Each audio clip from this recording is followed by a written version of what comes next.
வழக்கறிஞர் திருச்சி பொன் முருகேசன், நிறுவனர் தலைவர், அகில இந்திய மக்கள் மறுமலர்ச்சி கழகம், தேவேந்திரகுல வேளாளர் சமூக மக்களுடைய பாதுகாப்பு இயக்கத்தினுடைய தலைவர்.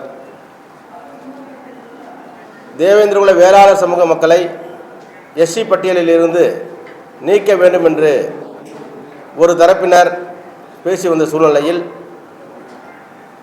7 உட்பிரிவுகளைச் சேர்ந்த பல்லர் சமூகத்தினரை ஒன்றாக இணைத்து அவர்களை தேவேந்திரகுல வேளாளராக அறிவிக்க வேண்டும் என்ற கோரிக்கையோடு சிலர் 2009 மற்றும் 2010 முன்னாள் முதலமைச்சர் டாக்டர் கலைஞர் அவர்களுடைய தலைமையில் பேச்சுவார்த்தைகள் பேசப்பட்டு ஜனார்தனன் கமிட்டி ஒன்றை நிறுவினார்கள்.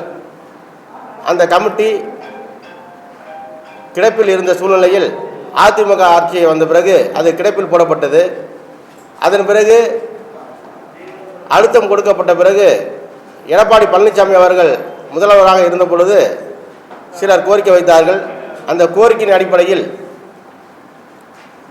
ஹன்ஸ்ராஜ் வர்மா என்ற குழுவை தமிழக அரசு நியமனம் செய்தது. அந்த குழுவில் தமிழகம் முழுவதும் இருக்கக்கூடிய ஒட்டுமொத்த தேவேந்திரகுல வேளாளர் சமுதாயத்தை சார்ந்தவர்களும் தங்களுடைய கருத்துக்களை பதிவு செய்யலாம் என்ற செய்தியை வெளியிட்டது. அதன் அடிப்படையில் நாங்கள் எல்லாம் கலந்து கொண்டோம். தேவேந்திரகுல வேளாளர் சமுதாயத்தில் எத்தனை தலைவர்கள் இருக்கிறார்களோ அத்தனை தலைவர்களும் கலந்து கொண்டு, பொதுமக்களும் கலந்து கொண்டு தங்களுடைய கருத்துக்களை பதிவு செய்தார்கள். நாங்களும் கூட பல்லர், பன்னாடி உள்ளிட்ட 7 உட்பிரிவுகளை ஒன்றிணைத்து தேவேந்திரகுல வேளாளராக அறிவிக்க வேண்டும் என்று கூட நாங்கள் எல்லாம் கேட்டுக்கொண்டோம். ஆனால் இந்த சமூக மக்களுடைய கல்வி, பொருளாதாரம், அவர்களுக்கு ஏற்படக்கூடிய தீண்டாமை நிகழ்வுகள், அவர்களுக்கு தமிழகத்தில் நடக்கக்கூடிய இழிவு நிலைகள், இதையெல்லாம் கருத்தில் கொண்டு இந்த மக்களை எஸ்சி பட்டியலிலிருந்து வெளியேற்றக்கூடாது என்ற கோரிக்கையை நாங்கள் வைத்திருந்தோம். அதன் அடிப்படையில் அந்த குழுவானது, ஹன்ஸ்ராஜ் வர்மா அவர்களுடைய குழுவானது மத்திய மாநில அரசுக்கு ஒரு அறிக்கையை தாக்கல் செய்கிறார்கள். எங்களுடைய ஆய்வின் அடிப்படையில் 7 உட்பிரிவை சேர்ந்தவர்களை தேவேந்திரகுல வேளாளராக அறிவிப்பதில் எந்த மாற்று கருத்தும் கிடையாது என்று சொல்கிறார்கள். ஆனால் அந்த சமூக மக்கள் இன்னும் கல்வியிலும் பொருளாதாரத்திலும் பின்தங்கியே இருக்கிறார்கள். அவர்களுக்கான தீண்டாமைகள் இன்னும் குறையவில்லை. ஏற்றத்தாழ்வுகள் நிறைந்த வாழ்க்கையில் அவர்கள் இருந்து வருகிறார்கள் என்பதால் அவர்களை தொடர்ந்து எஸ்சி பட்டியலிலே இருக்க வேண்டும் என்று ஒரு ஆணையை மத்திய மாநில அரசுக்கு அவர்கள் கொடுக்கிறார்கள். அதன் அடிப்படையில் தமிழ்நாடு அரசு என்ன செய்கிறது? மத்திய அரசுக்கு அந்த அறிக்கையை அனுப்புகிறது. மத்திய அரசு பாராளுமன்றத்தில் அதற்கான தீர்மானம் நிறைவேற்றி ஜனாதிபதி அவருடைய, குடியரசுத் தலைவர் அவருடைய ஒப்புதலை பெற்று கடந்த 1/6/2021 அன்று ஜிஓ 50/2021 படி 7 உட்பிரிவை சேர்ந்தவர்களையும் தேவேந்திரகுல வேளாளராக நாங்கள் அறிவிக்கின்றோம். ஆனால் இந்த சமூக மக்கள் கல்வி, பொருளாதாரத்தில் பின்தங்கியுள்ள சூழ்நிலையால் அவர்கள் தொடர்ந்து எஸ்சி பட்டியலில் தொடர்வார்கள். அது இந்திய அரசியலமைப்பு சட்டத்தில் சொல்லப்பட்டுள்ளது என்று ஒரு உத்தரவை பிறப்பித்திருந்தார்கள். அதன் அடிப்படையில் நாங்கள் தொடர்ந்து சமூக மக்களை படிக்க வைப்பதற்கு, அவர்களை பொருளாதாரத்தில் உயர்த்துவதற்கான அத்தனை வேலைகளையும் நாங்கள் பார்த்து வருகின்ற நேரத்தில் பாரதிய ஜனதாவுடைய தூண்டுதலின் அடிப்படையில் சில தலைவர்கள் எங்கள் சமூகத்தில் இருக்கிறார்கள். அவர்களிடம் பணங்களை கொடுத்து எஸ்டி பட்டியலில் இருந்து இந்த சமூகத்தை வெளியேற்ற வேண்டும் என்ற கோரிக்கையை வைக்க சொல்லி அவர்களை தூண்டி விடுகிறார்கள்.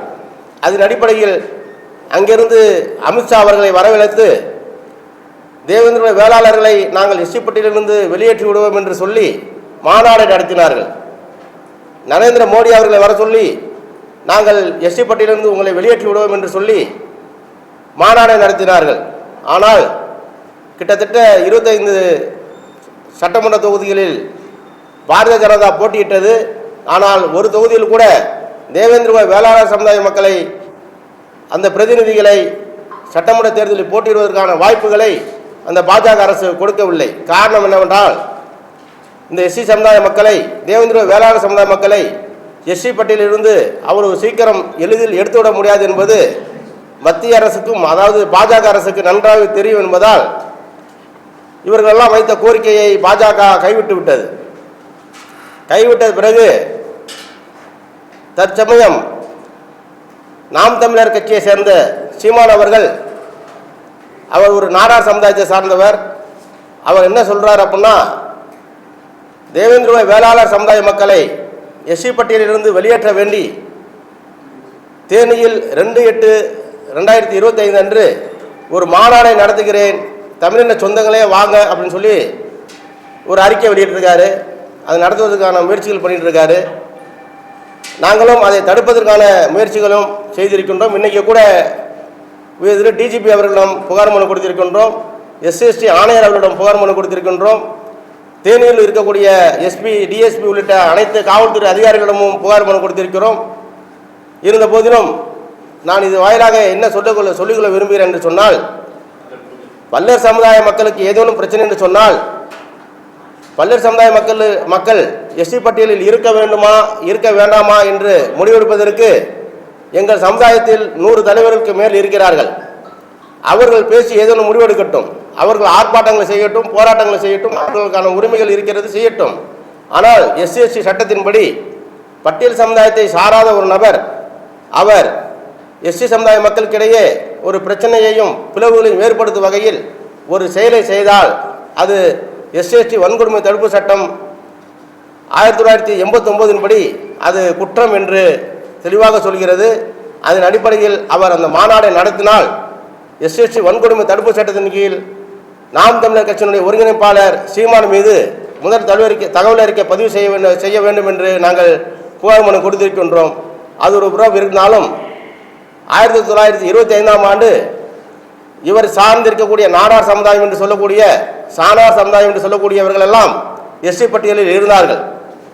அவர்கள் எல்லாம் SC பட்டியலில் இருந்து வெளியேற்ற வேண்டும், வெளியேற்றியதை தடுத்து நிறுத்தி மீண்டும் அவர்கள் SC பட்டியலில் சேர்க்க வேண்டும் என்று தேவேந்திர வேளாளர் சமுதாயத்தை சேர்ந்த இந்த பொன்முருகேசன் சொன்னான் என்று சொன்னால், இருக்கக்கூடிய நாடார் சமுதாயத்தில் சேர்ந்த தலைவர்கள் ஏற்றுக்கொள்வார்களா அல்லது நாம் தமிழர் கட்சியினுடைய ஒருங்கிணைப்பாளர் சீமான் அவர்கள் தான் ஏற்றுக்கொள்வார்களா?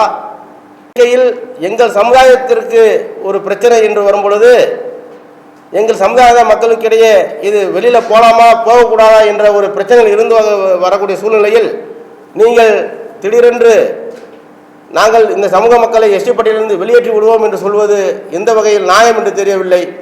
ஆனால் சீமான் அவர்கள் சொல்லிக் கொள்வார்கள், யாரை பார்த்தாலும் சரி. நான் வீரன் சுந்தரலிங்கத்தை பற்றி சொன்னோம்னா, நான் வீர சுந்தரலிங்கம் என் பாட்டம் பாரு, இமானுவேல் சேகரனாக்க இமானுவேல் சேகரன் என் தாத்தாம் பாரு, முத்துராமலிங்க தேவர் என் தாத்தாம் பாரு, அப்புறம் உண்டி வீரனோட முப்பாட்டம் பாரு, ராஜராஜ சோழைய முப்பாட்டம் பாரு. ஆனால் ஒன்றை மட்டும் சீமான் அவர்களுக்கு இதன் வாயிலாக கேட்டுக்கொள்ள விரும்புகிறேன், நீங்கள் எந்த சாதி யாருக்கு பிறந்தீர்கள் என்று எங்களுக்கு தெரியவில்லை.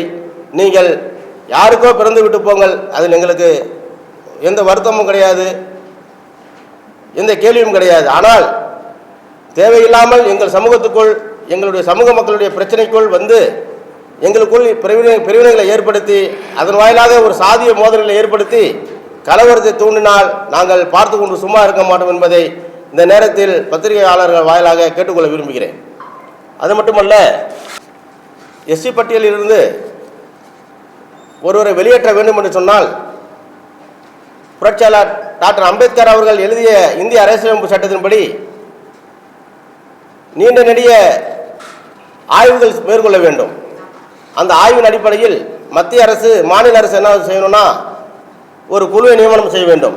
அந்த குழு மத்திய அரசுக்கும் மாநில அரசுக்கும் இங்கே உள்ள கருத்துக்களை பரிமாற்றம் செய்ய வேண்டும். அது ஒத்த இசைவு உள்ள கருத்துக்களாக இருந்தால் அது பாராளுமன்றத்துக்கு அனுப்பி பாராளுமன்றத்தில் இரு அவைகளும் முடிவு செய்து அதற்கு ஜனாதிபதி அவர்கள் ஒப்புதல் கொடுத்தால் மட்டுமே அது நடைமுறைப்படுத்தப்படும்.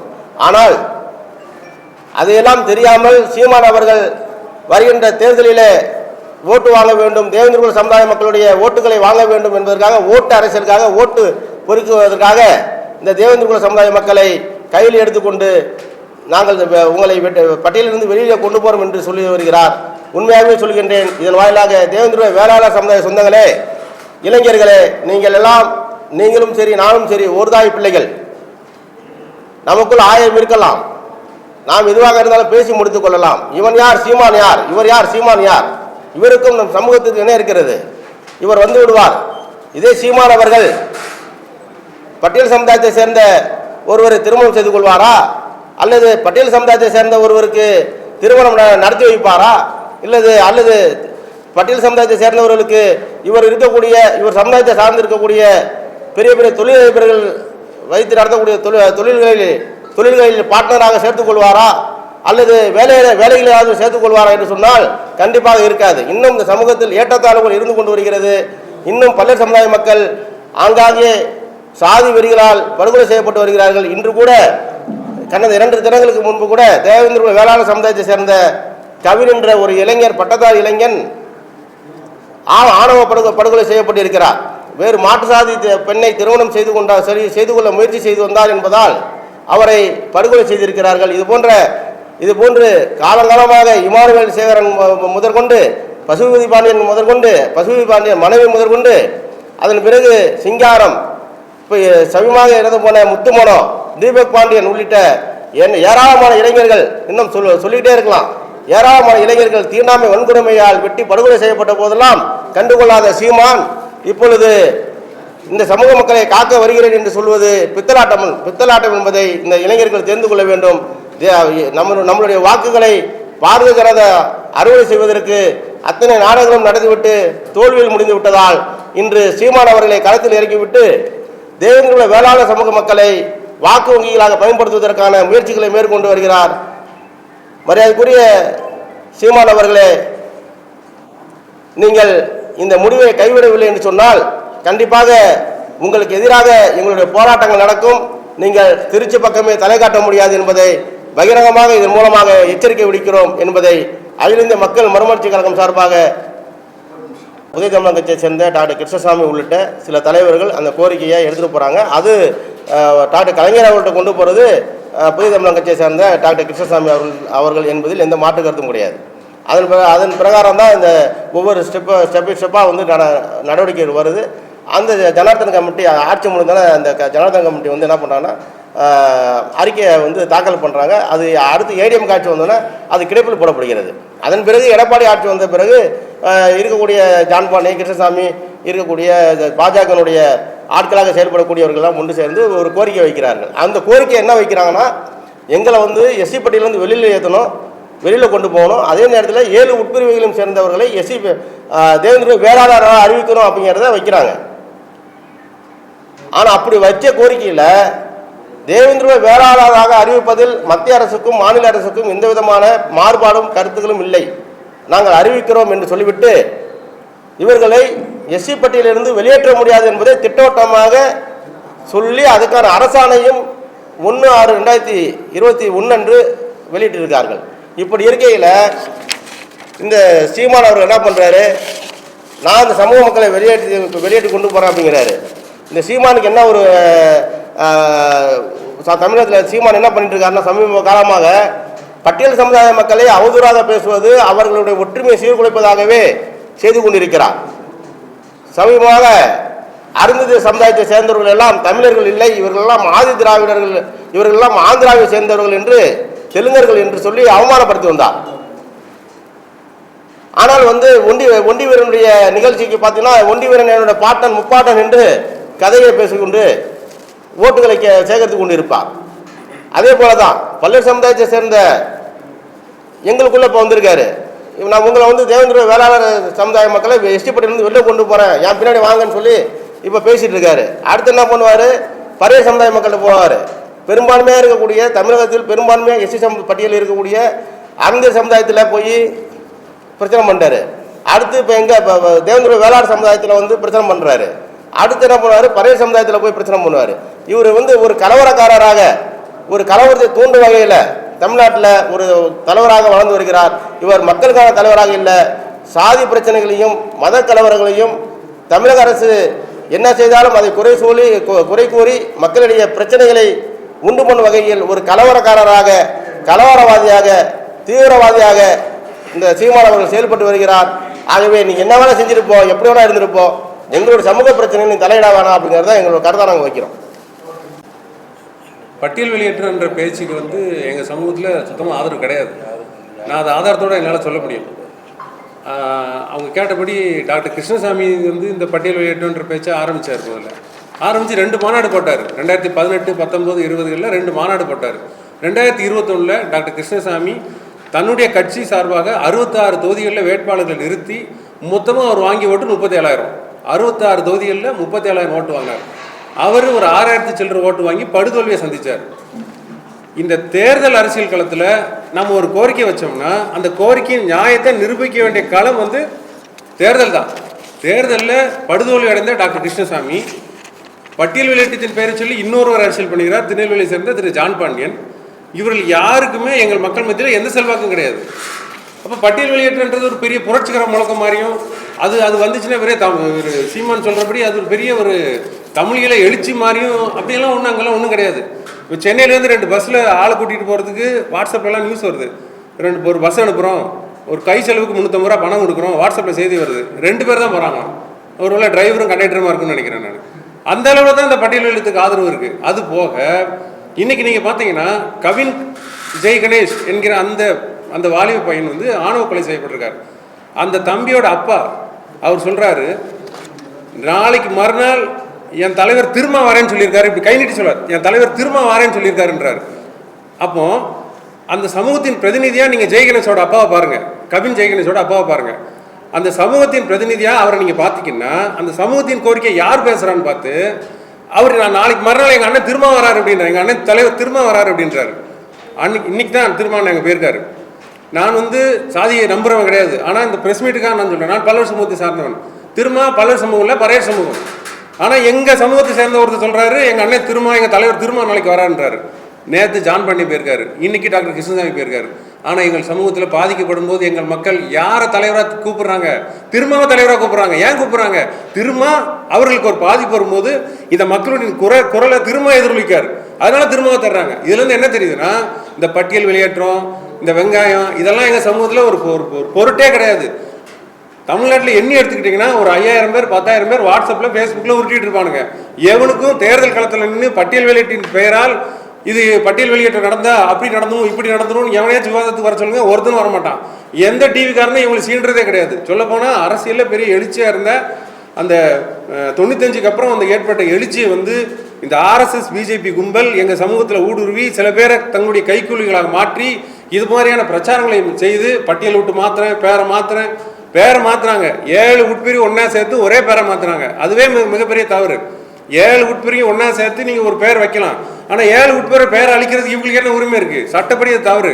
அதுக்காக அண்ணன் வழக்கு போடுறேன்னு இருக்காரு, வழக்கு நடத்துவோம். அந்த வழக்கை அது எப்படி தவறுனா கலைஞர் அருந்ததியர்களுக்கு உள்ஒதுக்கீடு கொடுத்தாரு. அருந்ததியர்கள் இதே மாதிரி 7 உட்பிரிவு, அந்த 7 உட்பிரிவுகளுக்கும் அருந்ததியர்ன்ற ஒரு அரசாணை அவர் கொடுத்தார். நீங்கள் விரும்பினா நீங்கள் அருந்ததியர்னு சான்றிதழ் வாங்கிக்கலாம், நீங்கள் விரும்பினா பகடைன்னு சான்றிதழ் வாங்கிக்கலாம். ஆனால் இன்னைக்கு நான் விரும்பினா பல்லன்னு சான்றிதழ் வாங்க முடியாது. நான் அசிங்கமான ஒரு பேரான தேவேந்திரோட வேளாறுன்ற பேர் தான் நான் வாங்கி ஆகணும். அதனால நான் வாங்கலை இன்னைக்கு வரைக்கும். அது அசிங்கமாக தான் நாங்கள் கருதும். எங்கள் மக்கள் நிறைய பேருக்கு இந்த எண்ணம் இருக்குது. உட்சாதி பிரிவுகள் வந்து இது வந்து 7 சாதியை நீங்கள் ஒன்றா சேர்க்குறது. 7 சாதியை ஒன்றா சேர்த்து நீங்கள் ஒரு பேரில் விருப்பப்பட்டா வாங்கலான்னு கலைஞர் ஜனநாயகவாதி அவர் செஞ்சார். மோடி ஜனநாயகவாதி கிடையாது. ஆர்எஸ்எஸ் ஜனநாயகத்தில் நம்பிக்கை இல்லாத ஒரு இயக்கம். அவர்களால் தூண்டி விடப்பட்டவர்களின் கோரிக்கை தான் இந்த கோரிக்கை. பட்டியல் வெளியேற்றம் என்பதை நான் சவாலாக விடுகிறேன், டாக்டர் கிருஷ்ணசாமிக்கு சவாலாக விடுறேன். அண்ணன் 2 மாநாடு நடத்தினாங்க, பட்டியல் வெளியேற்றத்துக்கு எதிராக மாநாடு நடத்தி அந்த மாநாடு வெற்றி பெற்றது. அந்த மாநாட்டில் கடுமையான தீர்மானங்களை நாங்கள் நிறைவேற்றினோம். அந்த செய்திகள் எல்லாம் உங்களை போன்ற ஊடகவியலாளர்கள் தான் மக்கள்கிட்ட கொண்டு போய் சேர்க்கணும். பட்டியல் வெளியேற்றம் என்ற பேச்சுக்கு மக்கள்கிட்ட ஆதரவே கிடையாது. இப்பவும் நான் சொல்கிறேன், இந்த தேர்தல் களத்தில் நான் சவால் விடுறேன். திரு ஜான் பாண்டியனோ திரு கிருஷ்ணசாமியோ இல்லை இன்னும் பிற இந்த பட்டியல் வெளியேற்றம் பேசுகிற இந்த அவுடேட்டடான இந்த தலைவர்களோ பட்டியல் வெளியேற்றம் என்ற ஒற்றை கோரிக்கையின் பெயரில் நான் சவால் விடுறேன். நான் திருநெல்வேலிக்காக நான் சவால் விடுறேன். நெல்லை தொகுதியில் ஜான் பாண்டியன் நெல்லை தான். நெல்லை தொகுதியில் ஒரு 10,000 ஓட்டு பட்டியல் வெளியேற்றத்துக்கு பார்த்தா நீ வாங்கி காட்டு. நீ சொல்கிற பட்டியல் வெளியேற்றத்தை மக்கள் ஆதரிக்கான்னு நான் சொல்கிறேன். சுற்றி கிராமங்களில் பலர்கள் இருக்காங்க.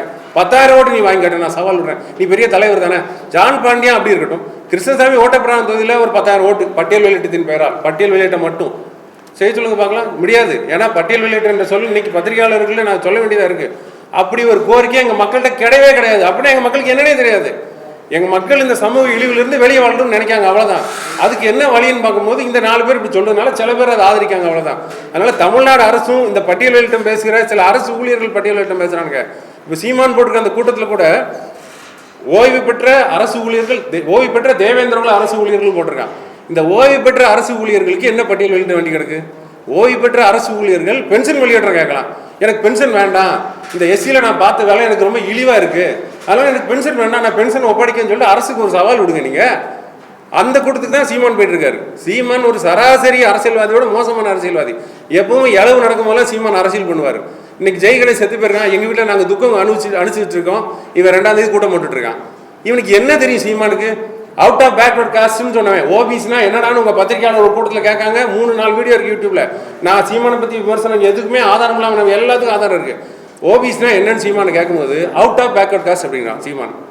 இந்த அளவில் தான் சீமானோட அடிப்படை அறிவு, சமூக அறிவு இருக்கு. சீமானுக்கு எதை பற்றி எதுவும் தெரியாது. வாட்ஸ்அப்பில் படிக்கிறவர் அவர், அவ்வளோதான். ஈழத்தை பற்றியும் சீமானுக்கு தெரியாது. நாங்கள் ஈழத்துக்காக நின்றவர்கள். சீமான் 2009 தான் வந்தாருங்க. ஈழ அரசியல் போர் முடிஞ்ச பிறகு புலிகளே இல்லைன்னு ஆன பிறகு தான் சீமான் அரசியல் வர்றாரு, ஈழ அரசியல் பேசுறாரு. பிணங்களின் மீது அரசியல் செய்கிறார் சீமான். இப்பொழுதும் எங்கள் பல்லர்கள் கொலை செய்யப்பட்ட போது அந்த பிணங்களின் மீது தான் சீமான் அரசியல் செய்கிறார். மாவட்டங்களில் 2 குழுக்களாக பிரிஞ்சு மோதி கொண்டிருக்கிற நாடார் சமூக மக்கள் ஒரு பிரிவு. நாடார்களோட எங்களுக்கு எந்த பகையும் கிடையாது. இவர்களில் ஒரு பிரிவு மோதி கொண்டிருக்கிற இந்த சமூகங்களுக்கிடையே இணக்கத்தை உருவாக்குவதற்கு சீமானால் ஏதாவது செய்ய முடியுமா என்று பார்த்தால் சீமானுக்கு அப்படியே நோக்கமே கிடையாது. அவர்களோட நல்ல நட்பிலே இருக்கிறார். ஆனால் பட்டியல் விட்டு எங்களை வெளியேற்றுவேன் என்று இன்றைக்கு கூட்டம் போட்டுக் கொண்டிருக்கிறார். அந்த கூட்டத்துக்கு 4 பேர் போவான். நான் கூட்டமே வராதுன்னு நான் சொல்லலை. ஏன்னா எங்கள் மக்கள் இந்த சமூக இழிவிலிருந்து வெளியே வர்றதுக்கு ஏதாவது எங்களால் செய்ய முடியுமான்னு பார்க்காங்க. அதுக்கு இதை பார்க்குறாங்க. ஆனால் பட்டியல் வெளியேற்றம் என்ற கோரிக்கைக்கு எங்கள் மக்கள் மத்தியிலே அறவே ஆதரவு கிடையாது. நம்ம அண்ணன் பொன்முருகேசன் போட்ட 2 மாநாடுகள் அதுக்கு சாட்சி. அந்த மாநாட்டுக்கு திரண்டு வந்த மக்கள் சாட்சி. நாங்கள் மாநாடு போட்டோம்னா இது பெரிய எழுச்சிகரமான விஷயமா இருந்தால் நாங்கள் மாநாடே போட்டிருக்க முடியாது, நாங்கள் மாநாடே நடத்திருக்க முடியாது. திருச்சியில் அவருக்கு எதிர்ப்பு வந்திருக்கும், திண்டுக்கல்ல கூட்டம் போட்டார் அங்கேயும் எதிர்ப்பு வந்திருக்கும், கரூரில் போட்டார் அங்கேயும் எதிர்ப்பு வந்து, எந்த எதிர்ப்பும் கிடையாது. பட்டியல் வெளியிட்டம் பற்றி நாங்கள் பேசும்போது மக்கள் அது என்னன்னு கேட்குறாங்க. பட்டியல் வெளியிட்டமே வேண்டாண்டா, முட்டாள்தனமான கோரிக்கைடாது. பொது வெளியில் சிரிக்கிறாங்க நம்மளை பார்த்து. எல்லாரும் இடஒதுக்கீடு வேணும்னு சொல்லும் போது நான் மட்டும் இடஒதுக்கீடு வேண்டாம். 3% இருக்கிற ஒரு கூட்டம் வந்து இன்னைக்கு 10% இடஒதுக்கீடு வாங்கிட்டு இருக்கு. அப்போ பார்ப்பனர்களுக்கு பட்டியல் உள்ளேற்றம், பல்லனுக்கு பட்டியல் வெளியேற்றமா? என்ன இவங்க அரசியல் பேசுறாங்க? நீங்க இந்த பட்டியல் வெளியிட்டம் பேசுற யாருமே மக்களால் ஏற்றுக்கொள்ளப்பட்ட தலைவர்கள் கிடையாது. முதல்ல அது பத்திரிகையாளர்கள் மக்கள்கிட்ட கொண்டு போய் சேருங்க, பொதுமக்கள்கிட்ட கொண்டு சேருங்க. நாங்கள் ஏதோ பொது அரசியல் இருந்து நாங்கள் விலகி நிற்கிற மாதிரியும் இந்த அரசுகளுக்கு இது மேலே ரொம்ப கவனம் செலுத்தணும். இப்போ அரசு ஊழியர்கள் சில பேர் பட்டியல் வெளியிட்ட பேரில் கூட்டம் நடத்துறவனுக்கு ஃபண்டிங் கொடுத்துட்டு இருக்கான், பணம் கொடுத்துட்டு இருக்கான். செக்ரட்டரியேட்டில் ஒரு 100 பேர் இருக்கான், அதில் ஒரு 50 பேர் இந்த பட்டியல் வெளியிட்ட கோஷ்டிக்கு ஆதரவாக இருக்காங்க.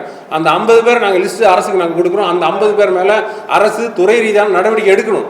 ஏன்னா எஸ்சி பட்டியலில் நீ பரீட்சை எழுதி பாஸ் ஆகி வேலைக்கு போயிட்டு இடஒதுக்கீடு வேண்டாம் இன்னொருத்தனுக்கு எடுத்துட்டு இருந்தா நீ முதல்ல வேலையை ராஜினா பண்ணு.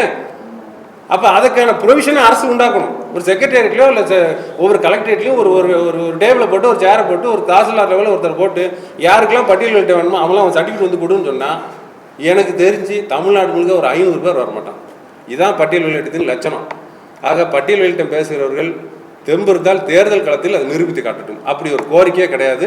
பட்டியல் வெளியேற்றத்தை அண்ணன் பொன்முருகேசன் தலைமையிலே நாங்கள் மிக கடுமையாக எதிர்க்கிறோம். அதற்காக நாங்கள் வழக்காடு மன்றத்துக்கு செல்வோம், உயர்நீதிமன்றத்துக்கு செல்வோம், உச்சநீதிமன்றத்துக்கு செல்வோம். மோடி RSS தூண்டிவிட்ட இந்த விவகாரத்தில் நாங்கள் மோடியும் RSSையும் இந்த களத்தில் நாங்கள் வீழ்த்தி காட்டுவோம். எங்கள் மக்கள் இவர்கள் நினைப்பது போல நான் நரேந்திரன் நீங்கள் தேவேந்திரன் என்று கோஷம் போட்டால் விசிலடிக்கிற சில பேர் இருப்பார்கள். ஆனால் இது ஒரு கந்தக கிடங்கு. அதை நாங்கள் 95 கலவரத்தில் நிரூபித்து காட்டியிருக்கிறோம். அதை மீண்டும் செய்து இந்த மண்ணில் ஒரு கலவர சூழலை உருவாக்க வேண்டாம் என்பதுதான் எங்களுடைய நோக்கம். நமக்கு வாய்த்த ஒரு பெரிய சாபக்கேடு, இந்த நாட்டின் பிரதமரே வந்து ஒரு சாதி உசுப்பேத்தி மேடல் பேசுவார். நான் நரேந்திரன் நீங்கள் தேவேந்திரன். இன்னைக்கு தேவேந்திரன் ஒருத்தன் செத்து கிடக்கான். நரேந்திரன் எங்கே போனார்? Where is Modi? Where is Modi? கிடையாது. மோடி வரமாட்டார். மோடி நாடக நடிகர், அவ்வளோதான். அவர் பாராளுமன்றத்துக்கே வரமாட்டார். மக்கள் மன்றத்துக்கு இப்படி வருவார், மேடைகளில் பேசுவார். பல முறை சொல்லிவிட்டார். 10 நிமிடம் 20 நிமிடம் நான் தேவேந்திர உள்ள வேளாளர், நீ சொல்லாட்டாலும் எங்களுக்கு பெருமை இருக்கு, நான் தேவேந்திர உள்ள வேளாளர், அது இது உங்களுக்கு 10 நிமிஷம் பேசினேன் வச்சேன். என்ன இதெல்லாம்? இந்த நாட்டில் என்ன நடக்குது? பத்திரிகையாளர் தான் எங்களுக்கு துணை நிற்கணும். உங்களை நம்பி தான் இந்த பிரஸ் மீட் அண்ணன் நடத்துகிறாரு. நாங்கள் அவர் தலைமையில் பட்டியல் வெளியிட்டதை மிக கடுமையாக எதிர்க்கும் என்பதை தேவேந்திர உள்ள சமுதாய அரசியல் தலைவர்களுக்கும் சொல்லிக்கிறேன், பத்திரிகையாளருக்கு சொல்லிக்கிறேன், பொதுமக்களுக்கு சொல்லிக்கிறேன்.